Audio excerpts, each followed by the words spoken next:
जय हिंद बच्चों, कैसे हैं आप सभी लोग। उम्मीद है आप सभी अच्छे होंगे और अपनी पढ़ाई को काफ़ी अच्छे तरीके से कर रहे होंगे।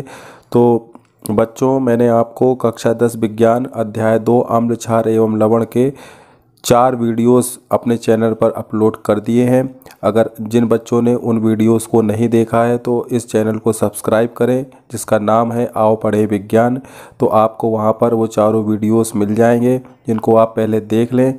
उसके पश्चात जो ये वाला वीडियो है वो आपको समझ में आएगा। तो इस वीडियो में मैं आपको आज कुछ महत्वपूर्ण जो रासायनिक यौगिक हैं, जो परीक्षा की दृष्टि से काफ़ी महत्वपूर्ण है, उनको मैं पढ़ाऊंगा। तो इस चैनल पर बने रहिए और इस वीडियो को पूरा देखें, जिससे आपको पूरा जो रासायनिक पदार्थ है वो पूरी तरीके से आपको समझ में आएगा, और जो कि परीक्षा में काफ़ी बार पूछा जाता है। तो शुरू करते हैं अपना नेक्स्ट टॉपिक।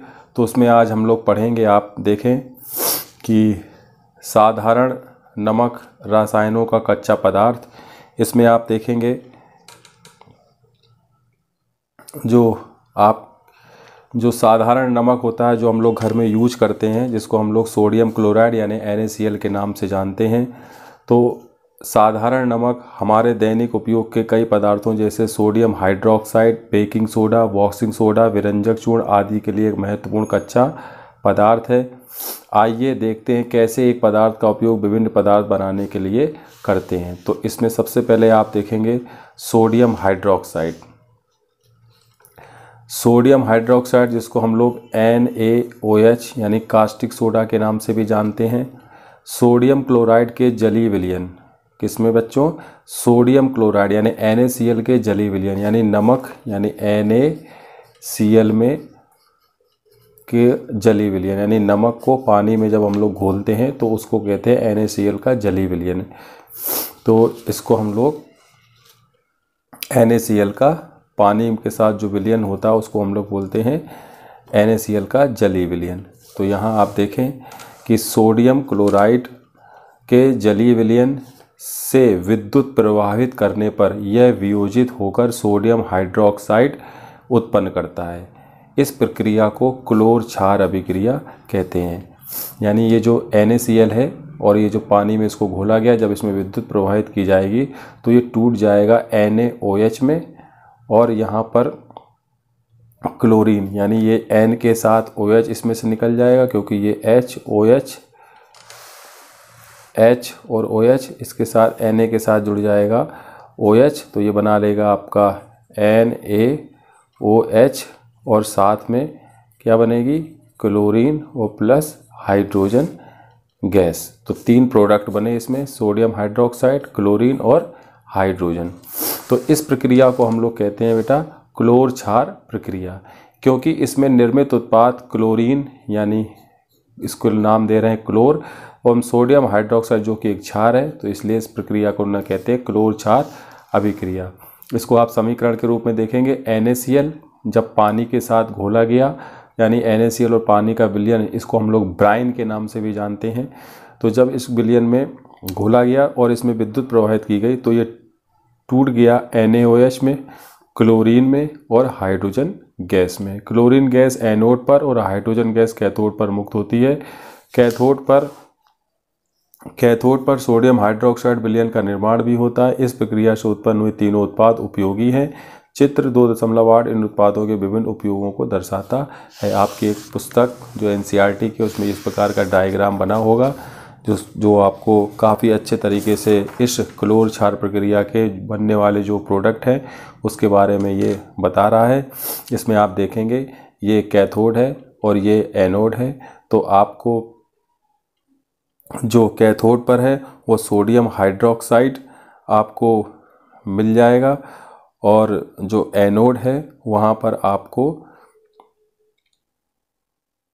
जो बाकी के जो आपकी प्रोडक्ट है वो मिलेंगे। जैसे क्लोरीन गैस जो है वो आपको एनोड पर मिलेगी, ये आप देख रहे हैं इधर, और जो कैथोड है वहाँ पर आपको सोडियम हाइड्रोक्साइड का विलयन का निर्माण होता दिखेगा। ये आप देख पा रहे होंगे नीचे सोडियम हाइड्रोक्साइड यानी NaOH का घोल।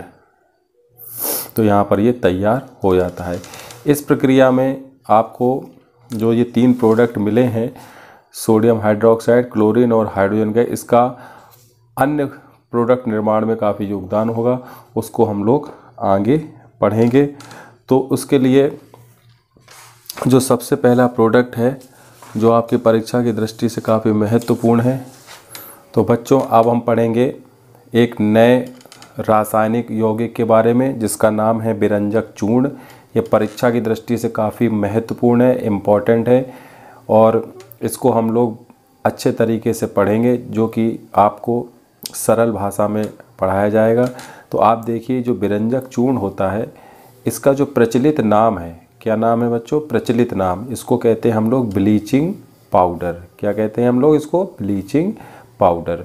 और इसका जो रासायनिक नाम है बच्चों, इसको हम लोग बोलते हैं कैल्शियम ऑक्सीक्लोराइड। क्या बोलते हैं? Calcium oxychloride. और इसका जो रासायनिक सूत्र है वो है CaOCl2। क्या नाम है बच्चों इसका? CaOCl2। अब इसको जो बनाने की विधि है ये काफ़ी महत्वपूर्ण है, किस प्रकार से इसको बनाया जाता है।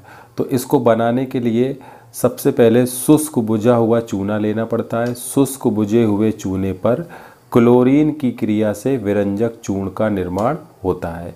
तो आप देखेंगे इसमें नीचे एक समीकरण लिखा है, बुझा हुआ चूना, ये शुष्क है, ड्राई है।